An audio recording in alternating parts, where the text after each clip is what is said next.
That's right, everybody. Welcome, everybody, to the BKBK podcast, where sports and the culture collide and the New York Jets reign supreme. We are back in the studio this fine Sunday morning to talk about the upcoming Jets game this afternoon when they take on the Jags, as well as the disappointing loss the Jets experienced last week against the Browns. Now, being a Jets fan is always a little bit up and down, but we're here at Team BKBK, and we always love ending things on a positive note. That's right. Which is why we'll talk about our fun and nostalgic filled time at the Baldwin Bruins alumni game last week Saturday. We had a great time. I'm sure we can all concur. We all concur in that regard. Absolutely. That's right. You know yeah. Great and time. we'll talk to you all about that closer to the end of the show. And so today in the studio, we have me, Brandon. We have Kerry. Let me cut to Kerry's shot real quick. Say what's up, Kerry. What's up? What's up? And we have my man, Brian. Unfortunately, Captain Kyle McKenna is not here today. He is absent from us today because he's at a family gathering that he had to attend. So much love to you, Kyle McKenna. All right, Kyle. And the fam and everything. We'll see you on the next one, my brother. That's right. All right. So now, without further ado, let's get this disappointing Jets-Browns game out of our system. Okay? So let's talk about that. Let me just start off by saying, first of all, if any team was going to allow the Browns to get their first win of the season, it was going to be the Jets. It was definitely going to be the Jets. And, listen, and any true Jets fan that's going to be honest with themselves kind of either outwardly admitted it or subliminally or subconsciously knew it on the inside that was the case, or else you're not a true Jets fan and you haven't ridden the roller coaster of being a Jets fan historically. So is that fair to say, guys? It's fair. Well, listen, we were up 14-0 in the game, so you're feeling good. It's a Thursday night game. It's just us versus them. That 14-0 lead just knocked the butterflies out. Yeah. Then we knocked Tyrod out. Taylor goes, and I'm like, oh, no. This is the sum of all fears. And then we knock ourselves out. Why do we do this, man? Bledsoe and Brady comes in. I know we won that game. I don't even want to hear that story. Right. We created the Patriots. We did. Wow. We did. Belichick, too. He was a Jets coach. I mean, there's a lot of things there. For 24 hours. But, again, up 14-0. I felt like the butterflies were gone. We were on our way to winning the game. Then personal foul penalty.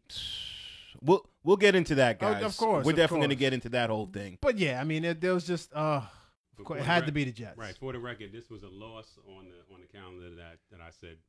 I think we all did. I called it a loss here, too, but it's not the wins and losses, and I think we said this before the season started, is how you lose. Yeah. It's how you lose. Listen, if we're out there and it's 38-31, like the Vikings versus, not St. Louis, but Los Angeles or whatever, like the last Thursday night game, I mean, the Vikings left the field like, you know what, we just lost to a better team. I didn't feel like we left the Cleveland game and we were like, you know what, we lost to a better team. We beat ourselves.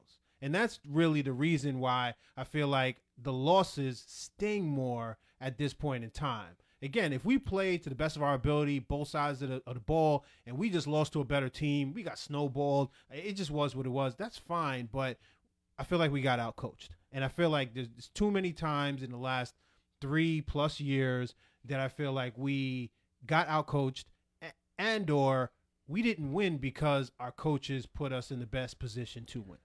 Correct. I totally agree with that. The penalties are always a problem for me, and that is a direct reflection of the coaching. So specifically, we had this conversation off air about, Todd Bowles and his ability to coach this team and his ability to get us to this point. And I think I feel optimistic to the extent that, not optimistic, I feel like he's done a good job to get us to where we are right now. My problem is, or my concern is he going to get us to a place where we're going to be consistently winning and playing and not beating ourselves? And I find that that's what has been going on for the last 2 years. I agree. And we were talking about this off camera, and let me just acknowledge a few things, and I'm going to start with the positives first with Todd Bowles and his coaching staff. First of all, I think that he has improved us to a certain extent. I think that his defensive philosophy is a good one. I feel like he is making lemonade out of the lemons that we've gotten, because we're seeing a pass rush, okay, with no named pass rushers, okay? We have no brand names, so to speak, outside linebackers or ends that are bringing the rushing. We're bringing the funk a little bit. We're doing well against the run. Our DBs are playing really well, okay? So the scheme that he's implemented between himself and Casey Rogers, the defensive coordinator, he's doing a good job there. But honestly, I think that that's kind of where it kind of almost stops, because there is a lack of self-discipline on the team that is reflected in the nonsensical penalties. I feel like I do like our offensive coordinator, but I feel like he did a poor job game planning for this last game.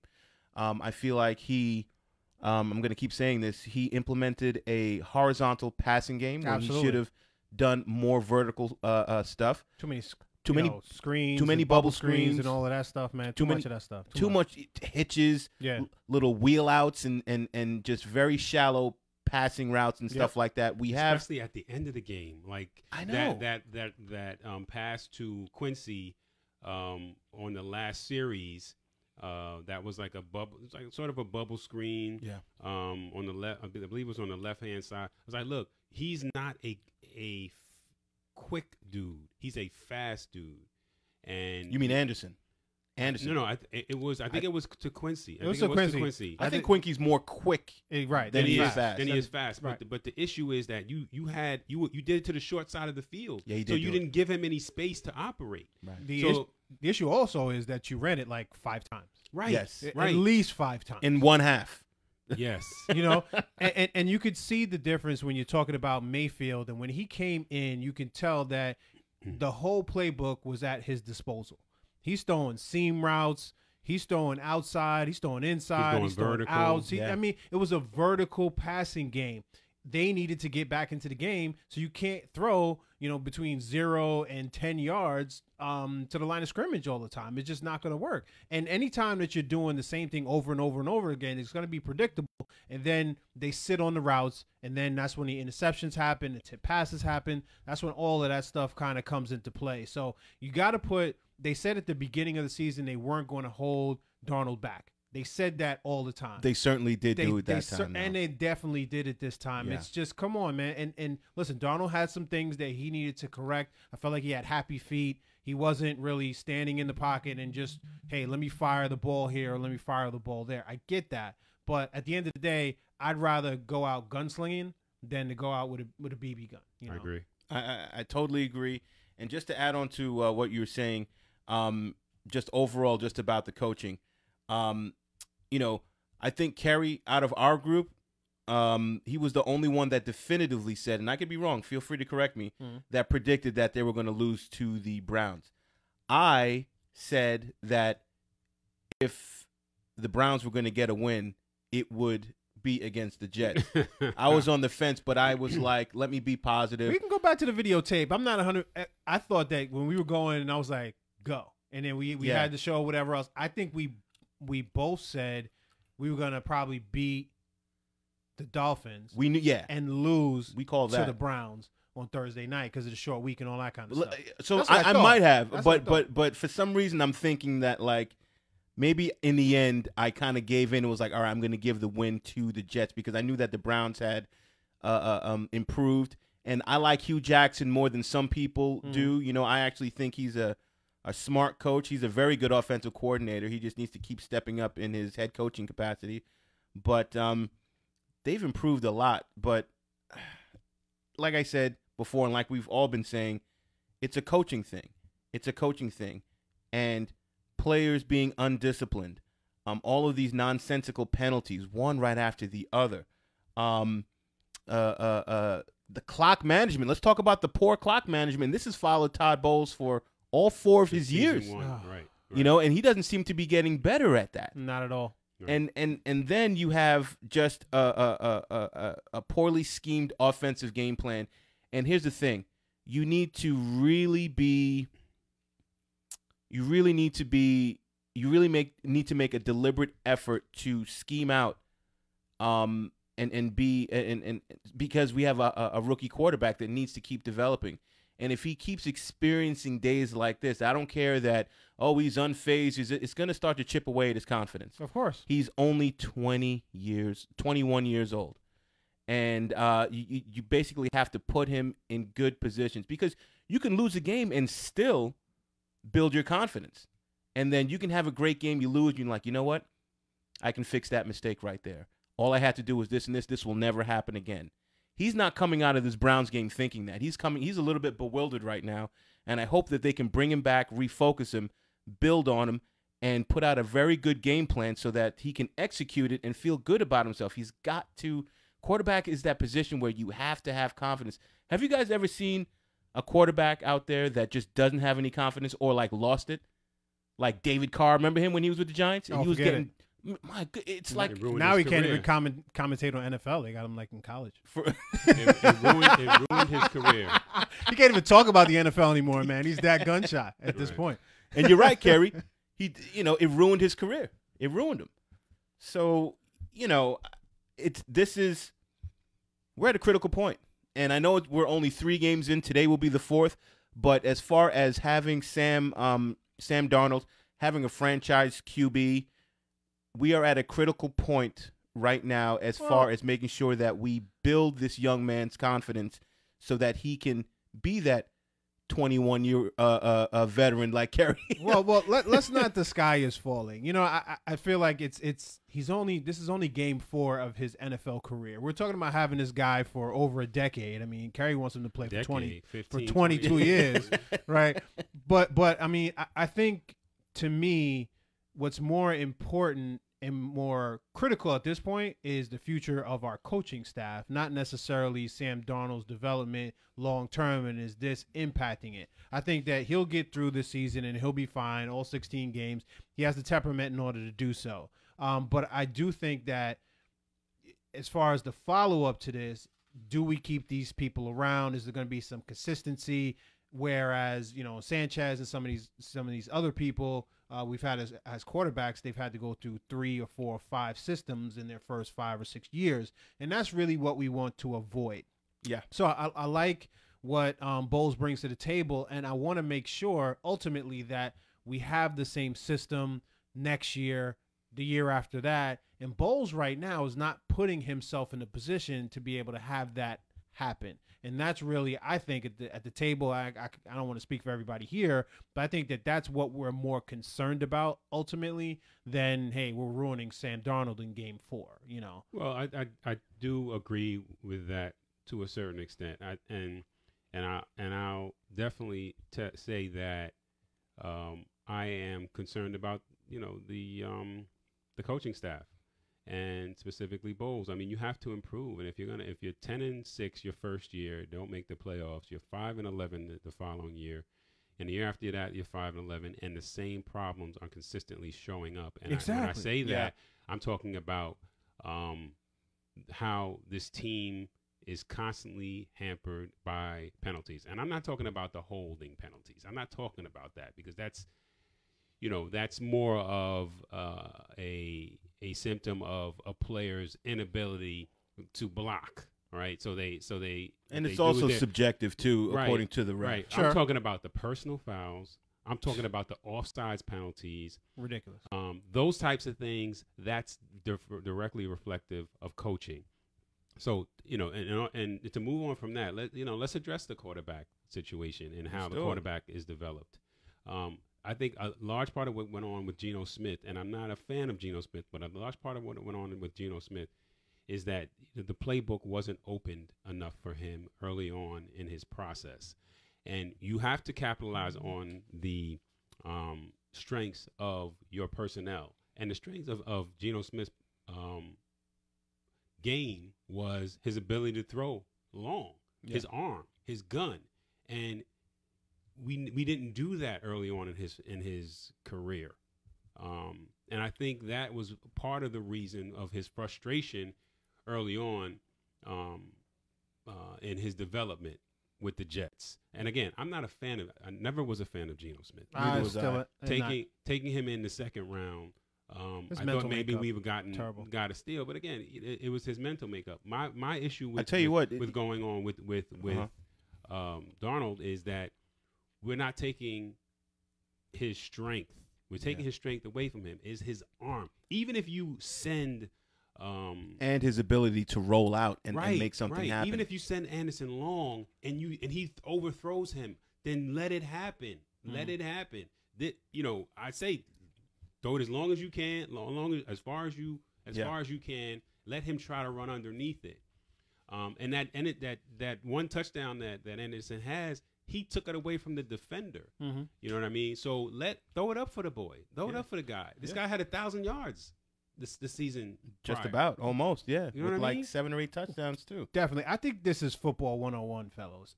I think at the end of the day, you can't just do 0 to 10-yard passes. No, you can't run 100 times. You can't pass 100 times. Then become predictable. It's got to be balanced at the end of the day. You have to be able to throw long, even if you don't complete it. It's just the threat of it.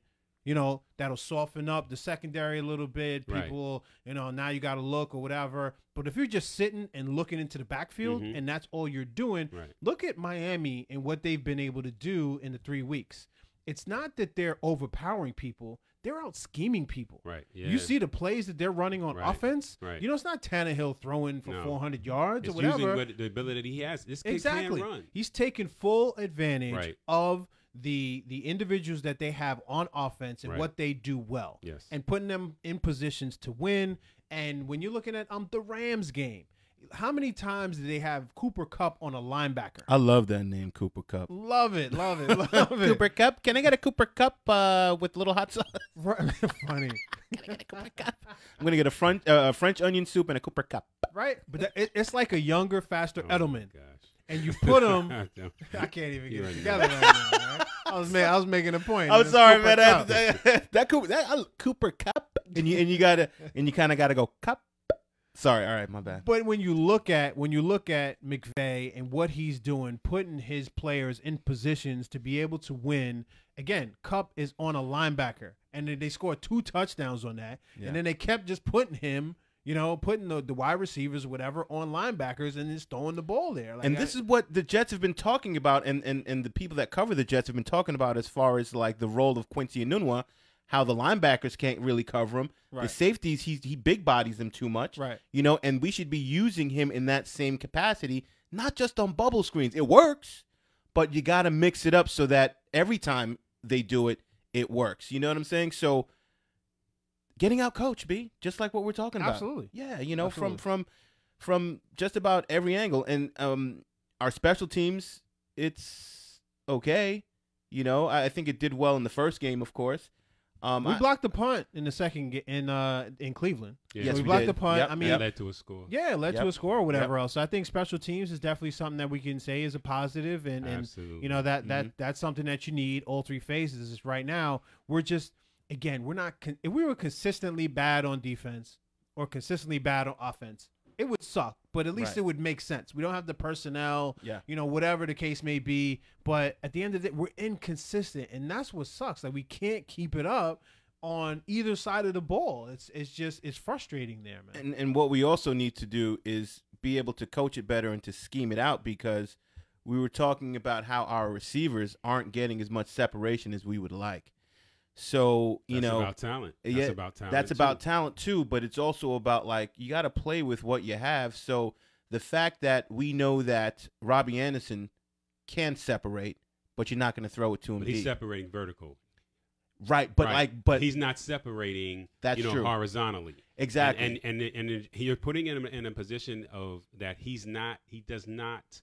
It's not his position of power. Yeah, you got to put these guys in positions that they can win their one-on-ones. Yeah, and that's not his forte. It's not. It's not his forte. On the outside, it is. On the outside, going vertical, but absolutely. not on the outside when you put him in the slot, which is what happened when he fumbled the ball and got ripped. Right.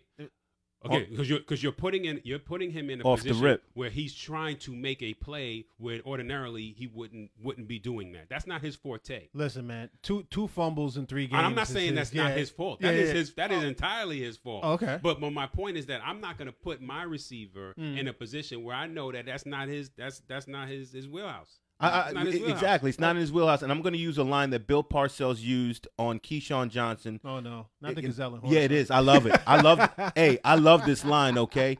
You know, Keyshawn was frustrated and then was trying to do too much. And then Bill Parcells goes over to Keyshawn Johnson and says, Keyshawn, you are a horse. Play like a horse. You are not a gazelle. All righty? And that's what Robbie Anderson is. Wow. He's a horse. He's not a big horse, but like the way he plays the game, he's got that vertical speed, but he doesn't have that quick twitch that like even Quincy Enunwa has. Quincy Enunwa has ridiculous. Exactly. Quincy is a big gazelle. Right. He runs powerfully. Yes. He runs like a bowling ball. Right. Bing, bing, bing, bing. Right. Like a little agile bowling ball. Like I'm bowling, but like I'm only bowling the 72. He runs angry. Yeah, he runs angry. Sure. If Anderson ran angry, he'd be laid out on the floor. He doesn't have the same type of body structure. Right. But again, I know where I can put Anderson in a place where he can have success. And that's coaching. Right. Yeah, absolutely. That's coaching. So Todd Bowles, you're kind of missing the boat on that a little bit. You got to coach yourself up so that you can coach these other players. Like you're going to have to analyze yourself a little bit. You know, we still like you and everything, but come on, coach, let's go, baby. And again, like I said, it's a question of, you know, you get from 0 to 100. You have coaches that can get you from 0 to 100. And you got coaches that can get you from 0 to 60. And then they have to pass the baton. Is Todd Bowles the coach where he has to pass the baton to the next coach? Again, we are his first year 10-6, second year 5-11, next year 5-11. This year, you think we're going to be any more than 5-11? Looking at what we've done in the last 3 games, I don't think so. So again, what is he going to do from this point going forward to indicate to us that he is the coach that we need? Yeah. Not want, but we need to put us at that next level. Well, I'll tell you what, and it may be a sign of regressing.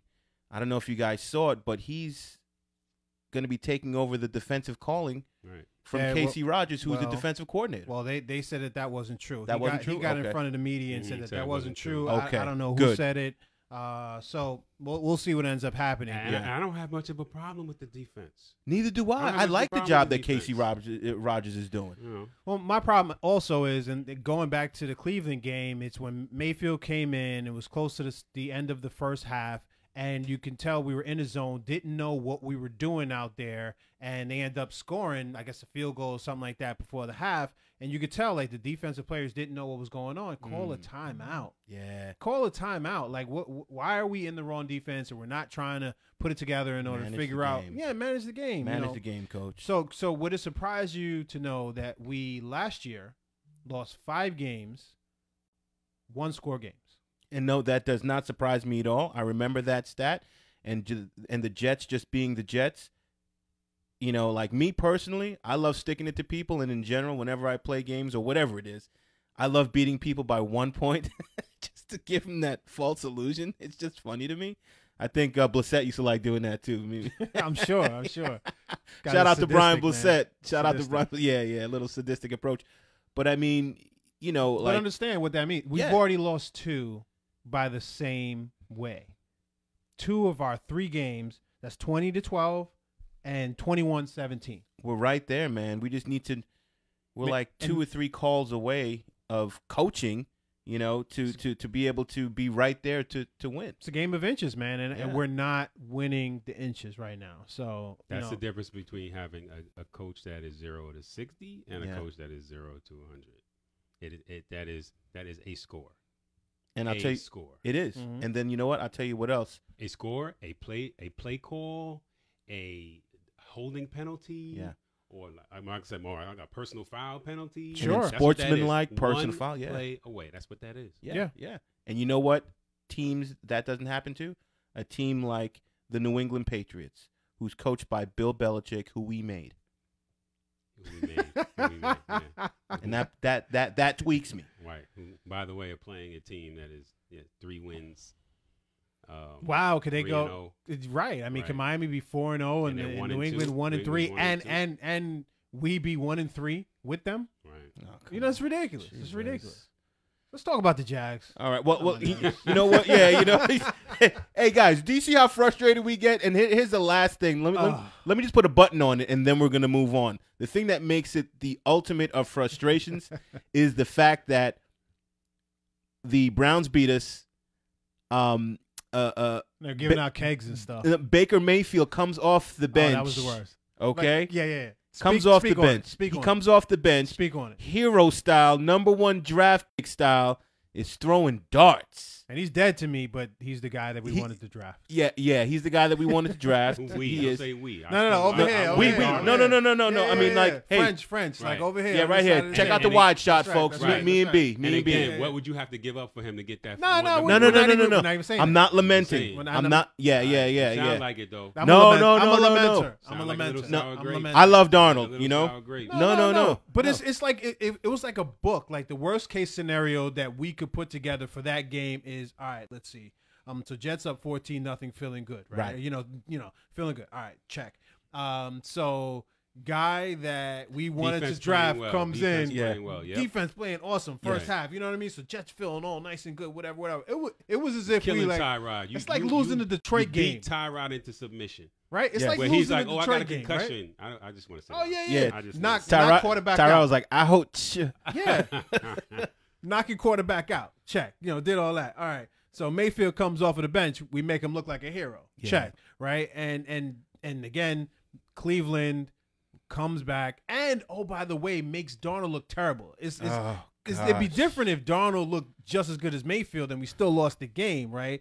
We were momentum. We start feeling good as Jets fans because we have a guy that's supposed to be our quarterback of the future and he's looking good. All of a sudden he comes in, lays an egg in the same game that Mayfield comes in and makes us look like we picked the wrong guy. Not that we did or didn't. I'm not saying that, but just a little needle in there too. Yeah. And again, when he first came in, he wasn't playing all that well. The defense almost sacked him. He almost threw the ball away. He almost threw an interception. Fumbled the ball away, fumbled the ball away, and then it was picked up by a offensive lineman who looked like a bowling ball down the field, but he couldn't advance the ball because under 2 minutes left in the half. Yep. But again, what I saw was that he was. They were calling the same plays, but he was just executing them better than Tyrod was. Yeah, he was. Right. He was. So. And they had weapons, and this is what I was afraid of, and what I said in the beginning of the year prior to the year starting was, they have weapons. Cleveland has weapons, offensive weapons, and their defense is improved, and that type of team scares me. If if Tyrod played better, then Mayfield wouldn't even have to come off the sideline. You're right. You're right. You're right about that. I mean, that's why he was drafted #1. He's a better prospect than Tyrod. Like, you've already seen Tyrod. Sure. He's already hit his ceiling. He's already hit his ceiling. Yeah. Yes, exactly. And they had drops. Cleveland had absolutely on the outside and on the inside. Landry dropped one. Callaway dropped a couple. Those cats had separation. He dropped it in the dude's hand. So this could have been worse. Yeah. So, fellas, let's before we let the Browns continue to just tweak us out, and we're too tweaked to go on to the Jags to go on with life. Yeah, I'm more tweaked about Miami. Honestly, I'm gonna tell you that. But that's another story. Yeah, that's another story. But I'm just saying, because we might be setting up ourselves for another tweak fest with the Jacksonville Jaguars, who have a great defense, a great running game. And, Tom Coughlin is running a great organization over there, or making them seem like a great organization. Beat him last year. Yeah, and then, he's given Doug Marrone all the tools to do his thing with the Jacksonville Jaguars. And I like this kid, Jalen Ramsey, but I'm going to want to choke him out if he's, getting in the face of my guys. But, he's a funny dude. As well he should. Yeah, as well. Hey, listen, do your thing, man. He'll be on Quincy. Yep. You think he'll be on Quincy? Yep. Ooh, Quincy, body him up, please. I don't know, but, But playing a tough team with a stout defense in their house, I don't know, fellas. I'm not going to sugarcoat this because I want to be all positive on the BKBK podcast and everything. But, there's no way that we're gonna win this. I mean, listen, I'm not. Here's the I'm deal. not saying that. No, I'm gonna say it. I'm gonna say this. We beat them last year, right? Yeah, we beat them last year. Yeah. The thing is, this is a winnable ball game. Yeah. The problem is, Explain yourself, please. Let me hear this one. oh yeah, absolutely. So last week they lost 9-6 to the Tennessee Titans, who was up to their second, third string quarterback or whatever at that point. Mariota comes in after your man gets hurt. Whoever their backup is, I forgot his name. Anyway, Gabbert. So Gabbert got hurt or whatever else. So after that point, you feel like, all right, the Jags should take control. I know Fournette wasn't playing, but at the end of the day, Bortles is supposed to be the guy that's going to bring them back and all those other things, and he didn't end up doing that. And their offense is not world-beating offense. I know they come off the game where they beat New England. I totally understand that and everything. But at the end of the day, we beat them last year. They're not a team that is the Rams. If we play the Rams, I'd be like, oh, yeah, pack it in. I might not even watch the game. I'm just going to go, grocery shopping or something like that. But both their cornerbacks are out, though, so I don't know. But I hear you, though. No, I mean, forget that. It doesn't matter, yo. No, it doesn't matter. They're going to score 50 points on us. Because we wouldn't be able to stop Aaron Donald anyway. So it doesn't even matter. No, but at the end of the day, you're looking at the Jags like, you know what? They're coming in here limping, but they're going to come with energy because they lost the last game. Fournette is going to play today, it looks like. So they're going to have extra energy because of that. And they're at home. And again, they don't have a lot of weapons on the outside. It's really about the running game, and we have been stout against the run. So everything lines up that we should be able to compete with in this game. The problem is, will we do enough coaching? Will we get enough inches out of the coaching staff in order to put us in a position to finish the game? That's the question. Copy that. But I think the Jacksonville Jaguars defense is so stout, I wouldn't be surprised if they score 2 on us just on defense. Maybe 1 fumble recovery and 1 interception. And they have a defense that can keep our offense that isn't that great right now at bay and win, But we ran on them last year. We ran on them. Last year. And we didn't have Crowell. True. Right? I mean, our offensive line technically should be a little bit better this year than it was last year. But last year we had a veteran quarterback, a seasoned quarterback that was playing a great year. Playing out of his mind. Playing out of his mind. And our QB, I mean, they took shots down the field. Down the field. My thing is you have to repeat the game plan from last year and take those shots. You have to take 5. My thing is you got to take minimum 5 shots down the field to open up the field. If not, they are going to put 8 in the box, and you're not going to be able to run the ball. And you know what? And then what you're gonna do as a coach, you're gonna be like, well, we can't run the ball, so now we got to take bubble screens and all of that, and everything else. Yeah. And my thing is that's not the formula to win against this team. Watch the game plan that you had for last year, and even though you don't have McCown playing, you have to allow your quarterback, your rookie quarterback, to take shots down the field. Let him be McCown. McCown is there anyway. Basically, the third of the second string and the coach on the field, or in the locker room for him anyway. Take those notes. Allow him to give those notes. So, I don't know. I mean, I know I'm being negative, but I need to see a little bit more. That defense is too stout. Our offense is too stagnant, and we've put together a couple poor game plans. And like what you were saying, Kerry, that Miami loss still hurts me. I just hate Miami anyway. And I don't know. I'm just not overly confident until I see it. Like, if I see it, then I'll believe it. But these past 2 games, I'm just not seeing it. And what I am seeing is a poorly coached team for the most part. I'd say, and a lot of it has to do with the offense. And our franchise quarterback is there. So it really kind of cuts a little bit deeper. Well, sheesh. Well, what if this would be a low-scoring game? It needs to be in order for us to give it from both offenses. Sure. Now there's turnovers, and we can play a clean game where we don't turn the ball over. Right. Then I would say, then we have a chance to win this game. We need to rattle Bortles. That's our chance. Neither team is scoring more than 3 touchdowns. I agree. On offense. On offense. Right.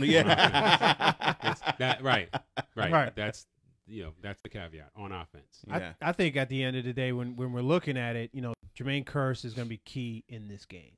We have to develop somebody else As far as wide receiver is concerned, that would be a threat out there. I was actually thinking Pryor. Well, looks like Pryor's tweaked. He tweaked his groin. Oh, he did.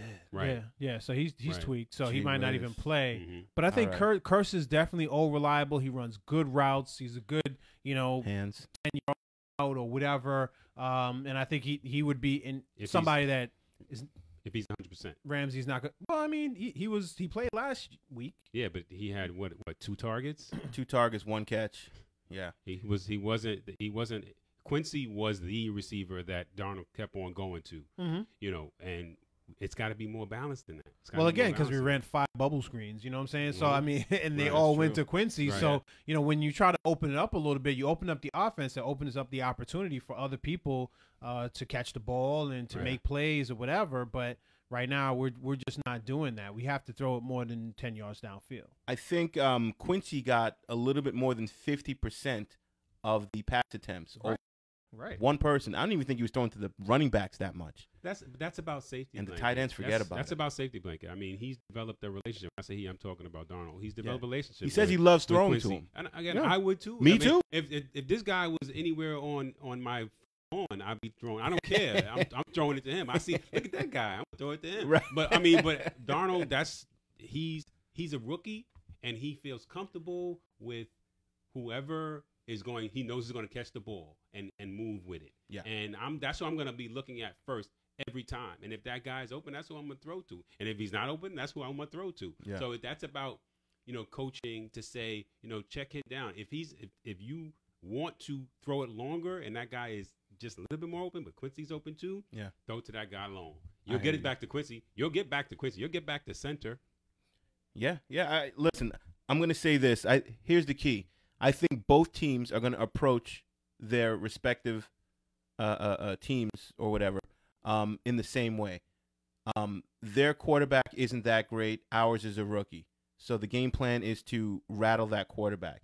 They're going to try to run. I think we should try to run, okay? Their defense is better than ours, but our defense is pretty good. So I think it's going to come down to whose quarterback is going to get rattled the most. And we need to make a concerted effort to really rattle Blake Bortles, and he's definitely rattleable. And if you look at our defense this year, we have quite a bit of takeaways this year. So we can take away the ball, hopefully through a good pass rush and just good play by our secondary and linebackers, whatever.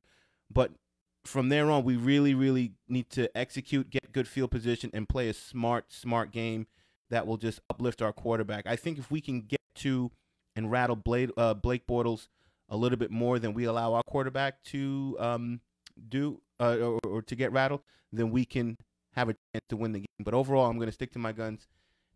I don't mean to be a pessimist, but I just don't think that we're going to win. I will say this. This is the best defense that Jacksonville has played this year. I'll go out on a limb. Okay. You mean our defense to play against? Yes. This is the best defense that Jake Bortles has played against all year. I don't remember who their opponents are, but The Giants, okay. New England, Yep. Definitely better than Definitely. New England. Right. Yep. and Tennessee. And Tennessee. But we don't really know what they are because they only gave up 6 points. But I don't disagree with you. No. I don't. Okay. I don't disagree with you. They played possession football. Gotcha. Field possession. So we need to football. take that Titans game plan then as well, because You can only do that if you don't have personal fouls. that's right.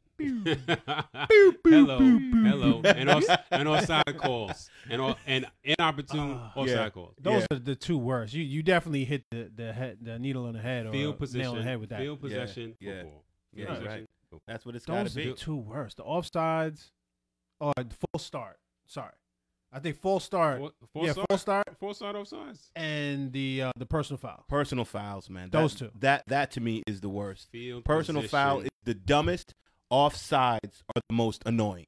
Right. But as far as just being coaching. blatantly stupid, those personal fouls, Oh yeah, it's terrible. it's dumb. I can't even call roughing the passer the passer like stupid because the way that these No, the rules way are they call it nowadays- right now, man. Yeah, you don't exactly. know how to. I can't stand it. But You see the one with the Green Bay Packer fan like laid his daughter down? on the Yeah, I pillow? loved it. I love. And then he still got called for a penalty. Right. It's like, how many threads are in this pillow? Yeah. It's not enough. Oh, penalty. You have 400 thread count. We were looking for 1,000. Thank you. Oh my God. You know, it would have been funny if you laid it down and then gave her a bottle and burped her. That would have been funny. Just really like nail That's it what they home. call burping the quarterback. Right. That's what they call it. That's what they call it. That's the official term in the rule book. Funny. Wow. Yes. Burping Really? the quarterback. You cannot burp the quarterback. You can't burp. Oh, what are they talking about? What does that mean? You just showed it. You just Oh showed my it. gosh. Burping Burping like a the- baby. Yeah. Push him in like, hey. Yeah. Right in the chest. That's what that is, bro. It's terrible. Yeah, terrible. Terrible. Mhm. All right, so listen.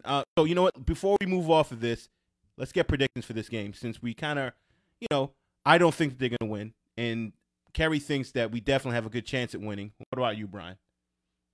I think it's a winnable game. I do not think we will win. Copy that. I said the same. I say the same thing. It's a winnable game, but you have to have your ducks in a row. Meaning, you play field position football. You don't turn the ball over on the offensive side of the ball, Mm-hmm. and you make Blake Bortles make plays. So if you had to say, Kerry, You If want to score? no, I want to know. Well, yeah, give me a score, and then this way I'll know, like, okay, you actually think the Jets are going to win, or they're not going I to. don't think they're going to win. I don't have this as a win on the calendar. Give me a score. I have a score of 17-10, Jacksonville. Gotcha. What about you, B? 13-10, Jacksonville. 13-10, huh? Yep. Field goal, huh? Mm-hmm. Gee whiz. Honestly, I'm gonna go with probably like a, I don't know, like a 23-10.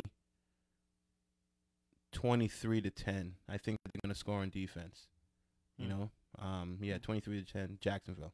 And I would also say this: if the Jets do win, it will be because their offense played better, balanced football. I agree. That's the only way they win. I agree.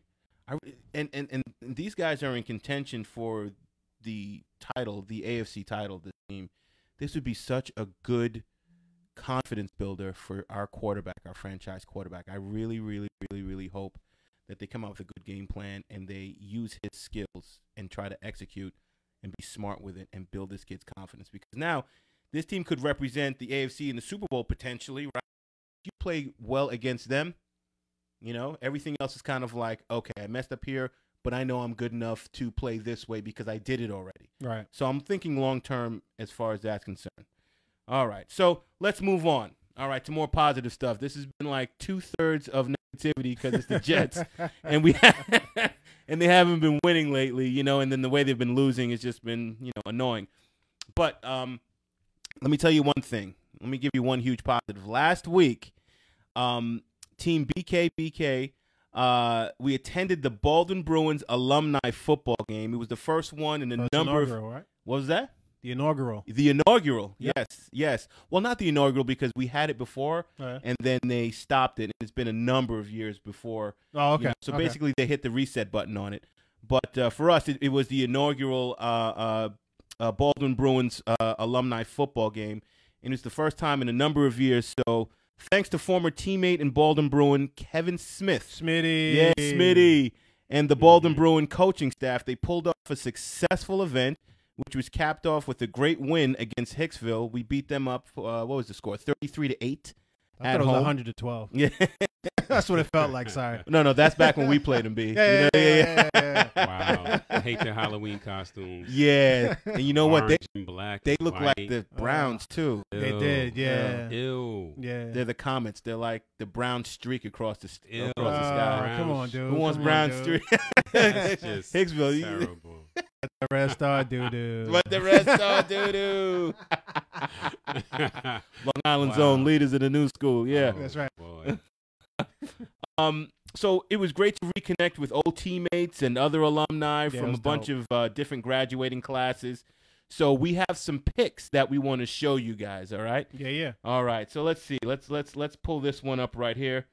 Boop. You got to describe it because we. Yes. can't see. No worries. I No can see. worries. All right. So we are here on the field, And it is Team BKBK. Kyle, sorry you couldn't make it. We love you, brother. That's Kyle, right. he's out in Seattle. Captain. But you know what? Captain Kyle, he's Coach. with us always, regardless anyway. We were chatting him up to our coaches, our old coaches anyway. So from left to right on the screen, you got Brian Taylor right there, and then our boy Brian Blissett, the other B. That's right, Brian. Yeah. Hey, Brian. Yeah, Brian. So we all grew up together. That's Brian Blissett. He played cornerback for us, Yeah. and he had 3 picks in the Massapequa game. That's right. That basically clinched the win for us to make it to the playoffs. That's right. So we had 3 picks. We're going to have to verify this because Coach said he can pull up any film Right. that we have. So we're going to have We to gotta try challenge to, that. you know, Yeah, see if he yeah. has film Yeah. of these games. I would Yeah. love to see some of this stuff. Yeah. Well, you know what? I actually Because I was at that Massapequa game senior year. I have that Your game. senior year. Mm-hmm. I have that Eugene, game. Eugene went ridiculous. Yeah, he Don't did. forget it. Yeah. Eugene went ridiculous. Blissett went ridiculous. Right. I want to see that game again. I have it. I can show you. I can show you. I think I have that at home at the crib. That's right. And then right next to Blissett, you have the kid. You got Brandon right there. And then right next to me is Kerry, a.k.a. Idris Elba, with the smooth sunglasses right there. No, Also play corner. who also played corner, That's and he right. wore number 35. Number 35. Yes, sir. Uh-oh. Yep. Mm-hmm. Played cornerback for the Bruins, of course. All right. So that was right before, I think, halftime, before we went out into the field. Mhm. And they honored us, and that was really, really nice. It really was. meant a lot to all of us. Absolutely. And they gave us these cool Baldwin football alumni shirts. That's right. Right. You know, and Brian's wearing it right now. That's right, baby. Too Right. bad they gave us the New England colors. You know what I'm saying? We should have stuck with the blue and the gold, but you know it's all good. Right, like mine. This is my, Yeah, this is yeah, one that's of- right. This is my son. Yeah, there one it of is. my son's shirts. See, that's the blue and the gold right there. You might have to get up. Stand up a little touch, Terry. Oh, I can't. Man. Yeah. There you go. gonna see my Boom, stomach, boom, man. boom. All good. You good? Easy killer. And then in this next pick right here, you know what? I'm gonna keep it outside and then work our way inside. So this is all 4 of us on the field. on the field now. So Kerry's to the right. Brian is right next to his brother. I'm right next to Brian. And then our other friend, Brian Blissett, who had the 3 touchdowns against Massapequa right there in the field. We're being honored. You say 3 touchdowns, 3 interceptions. I'm sorry, 3 Guys interceptions. This is all what I'm over. saying. My bad. This is He called new. you Terry before too. I don't know if you caught that. It I happens called all the him Terry? time. Yeah, you called him Call me Terry. Barry. Oh, wow. Terry. I get Terry, fired Terry, up could you stand sometimes. up? My Right. bad. Oh, I thought I said Kerry. It's My all good. bad. So It listen, happens. the whole point of that, because that was after we kind of ran through the line, or I guess you can call it running or walking I through the jog line. lightly. You know, light Kerry jog got the bad knee, though, so he Right. just... with the slipped. cheerleaders or whatever, kind of cheering us on. I just didn't want to tear my ACL. That Right. was my whole point. That's what I was thinking about. That would You be know terrible. that. That'd be tragic. Yep. And speaking of cheerleaders, I'm going to cut to this one. Beep-a-dee-boo. Oh yeah, that's right. Look at this. First of all, that's Camilla. That's All Camilla. right, Camilla Lynn. She was a former Baldwin. Baldwin Bruin cheerleader. That's right. You know, we're still friends. We all love each other to That's death. right. She's amazing. That's her daughter Hey, right Camille. there. Yep. Fabulous. And then, wait, hold on a second. Brian, what are you doing in that borderline 1.6 Listen. stance? Right. It's not 'Cause even you know his hand is not touching the ground. No, it's it's not a not. three-point It's swinging. stance. Listen, man, he Swinging. took the pick real quick, man. Right, yeah. He didn't give me opportunity to get it all the way I don't down, think I'm man. even looking at the camera at the time. You know my hinges need oil. Yeah. And he looks like he's about to blast Tin off Man. the line. Oh, absolutely. Tin Man. He's in a 1.3 stance instead of a 3-point stance, you right. know? So, yeah, that's all of us in the stands. Camilla, we love you to death. And here's another one with a bunch of us. Oh, there's where That's dope. Sean Robertson is there. He's class 95, I believe. Yep. So he's there. And then Camilla's there. Brian's holding up the shirt. I'm in the background. There's my wife. I'm right next to my sweet wife and my Hey, Phillips wonderful family. Yeah, my wonderful son right there. And there's Bliss One. That's right. Yeah, so just representing the Baldwin Bruins, man. We had a great time. And then after that, actually, let me show you this. The guy that organized it all. Smitty! Hey, what's This happening? is Kevin Smith. He organized the whole thing. Hey, so, who won that raffle? the guy from California, the former Baldwin Bruin that flew in from That flew in? California. Yeah, Yeah. Glad he got his ticket paid for. Yes. Love So it. he, Love No. He threw it right back into the To fund. the organization? yeah, Yeah. he threw it right back Awesome. to the Awesome. Yeah, man. So that was Awesome. great. Kudos to him. I was speaking to Sean. I was like, I don't know if I would have done that. I might have just walked away with it. So it's a good thing that Because he won. Coach reopened that tradition of giving the game ball to someone, and those balls are expensive. Yeah. So that's something that I want to make sure that he's able to do. So Okay. That's shout good. out to all the guys that please donate your money so that the organization can continue to grow and support it. Absolutely, absolutely. And then after us being on the field, we went back to the Irish pub in Baldwin on Merrick Road. Mm-hmm. That's And we right. got together for, just for Libations and yeah, food yeah, and camaraderie. talk about it, man. And here That's we right. go.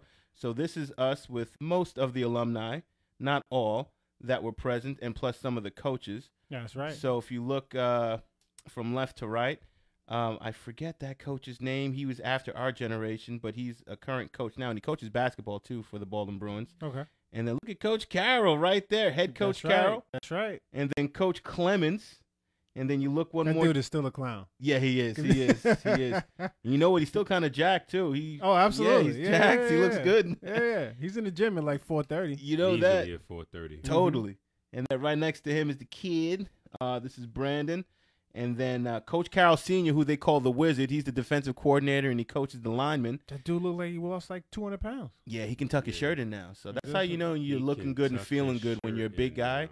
Yeah. Just a Yeah. note, guys. The inactives came out, and the only wide receiver that's not playing is Sharon Peak.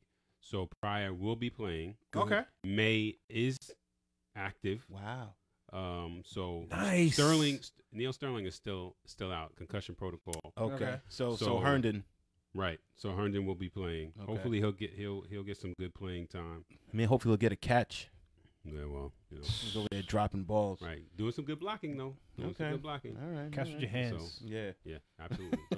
Totally agree. But continue Yes, on. Just want yes. to bring that up. Good. So we're here with the alumni, and then there's Brian Blissett, and then to the right of frame there's Brian Taylor, who's not wearing any of his Baldwin Bruins stuff. I had to so. take it off, man. It was hot in there, bro.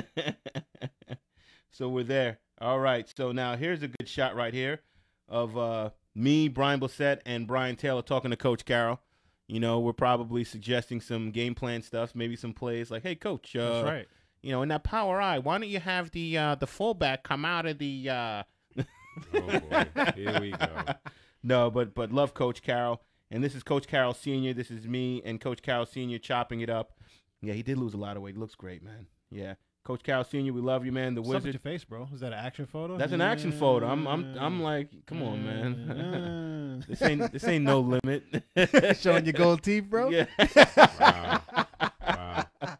You like him, Coach? Oh man, it's better than that 1.6 inch you're in there, kid. You've improved because before it was 1.3. Yeah, Right, that's true. right, that's right. true. Yeah. Whatever, dude. You Yeah. can't get down in the stands. Yes, I can. You just can't get back up. I- That's I what can it is. blast right off the stands too. You need some assistance. How's your ACL, Kerry? You all right? Yeah, I'm good. Yeah, okay. Mhm. Non-contact injury. Yeah, that's even worse. That means he was going to go anyway. That was tough. Right. Yeah, it was going. Yes.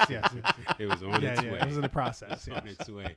It was on the road. Oh man, we're too much. All righty, and in this last pick here, it's all of us once again, just Getting it in, man. getting it in, Chopping man. up. Baldwin Bruins, man. It was fun, man. it was a lot of fun. It was fun. And it was a long day. Yeah. And this is told Brian Blissett, like, I really love you, dude, because I wouldn't have drove all the way to Brooklyn from Westchester, Yeah, that's then love. out to Long Island. Love is Yeah. love. And thanks, B, for bringing him. I back to drove him Brooklyn. home. I drove. Hey, and you didn't even know I was over there, and I stayed for like an extra 4 hours. I didn't get home till like 2 in. Really? Yeah, because Wow. he had people over there. Right. And Oh yeah. stuff, yeah. and that's family. That's family and so, everything. yeah, Yeah. So music was playing. They had some Jamaican food. That's right. Oh, so boy. yeah, Aye. man. Some curry goat and Incentive. some roti. No. Incentive. Well, roti is more Trini. Right. Okay. All Yes. right, All right. but the goat is The Jamaican. curry goat. Right? Yes, man. Yes. Yeah. Yeah. So The goat. I had like guinep. You guys don't know what that is. Yes, you know what Oh, you know what a guinep guinep is? Yes. You know if you eat a guinep, But it stain your clothes if you don't eat it right. okay. All right. It all goes in your mouth, right? Yeah. Okay. So sounds like a Brandon problem. Yeah. Pause. Totally. You have the worst Jamaican accent of all time, Kerry. I got the one right from Cool Runnings. From Cool Runnings. I'm on a romantic call. I'm talking to my baby down on my yard. That was random. I'm sorry. Yeah, totally. All right. So folks, listen. Once again, I'm so glad that we're back in the studio together. That's right. Check out the wide shot. We're back in our That's Westchester right. studio. All righty. Glad to see everybody again. I thought this was a great discussion. Yep. Especially at the end because the first 2/3 of it was a little bit less than positive. Depressing. Hashtag depressing. Just don't want to be 1-3, man. Come on. Neither do I. Come on. Gee whiz. All right. Hey, there's some So- more wins on that calendar that I can There's tell. some more wins. Hope we beat Miami the second time. You got to be kidding me. But whatever. Miami's, they're doing well. I don't trust them, though. We'll beat Miami next time. Yeah, we'll beat them next time. We're definitely going to beat the Bills. All right? That last week game, You say that. that was an aberration, man. So Okay. Let's see. I don't believe those numbers. I don't believe them. Anyway, so You need hey, more people. you need more people. All right, guys. So thanks for watching another episode of the BKBK podcast. That's right. We want to be able to keep bringing you the latest news and viewpoints of where sports and the culture collide and the New York Jets reign supreme. So keep watching. You can find us on Facebook on our BKBK podcast fan page.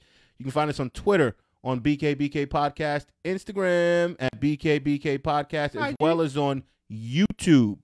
Just type in BKBK podcast, hit the like and the subscribe button to show the love. That's it. Let's go Jets. Let's go Baldwin Bruins. And let's go Team BKBK.